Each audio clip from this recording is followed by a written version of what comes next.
बिहारी अजय कुमार लखीमपुर महेश पटेल। के हो खता सरस्वती मैया के हो खता विसर्जन सुन न सरस्वती मैया के हो खता विसर्जन चल भाई मिल के कइल जाई दर्शन मिल के जयकारा लगाएंगे। DJ mix by Ajay Babu Lal Chowk जियारपुर। Saraswati मैया को भसाएंगे हम डी जब कमर हिलाएंगे सरस्वती मैया को भसाएंगे। प्रेम से बोलिए सरस्वती मैया की।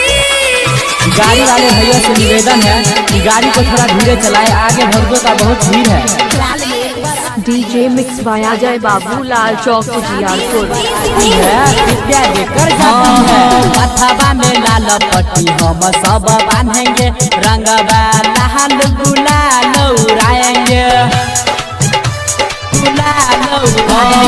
मथवा में लाल पट्टी हम सब बांधेंगे रंगवा लाल गुलाल उड़ाएंगे।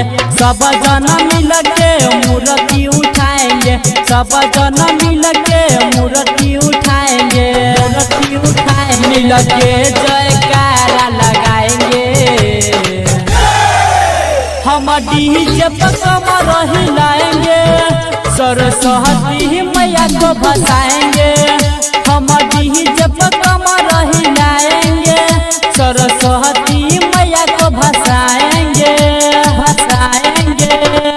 प्रेम से बोलिए सरस्वती मैया की।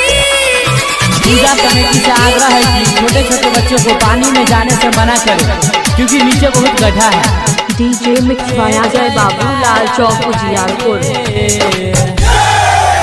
हम डीजे पर कमर हिलाएंगे सरस्वती मैया को भसाएंगे हम DJ. Mix by DJ Ajay Babulal Chowk. Mobile number 8540963795।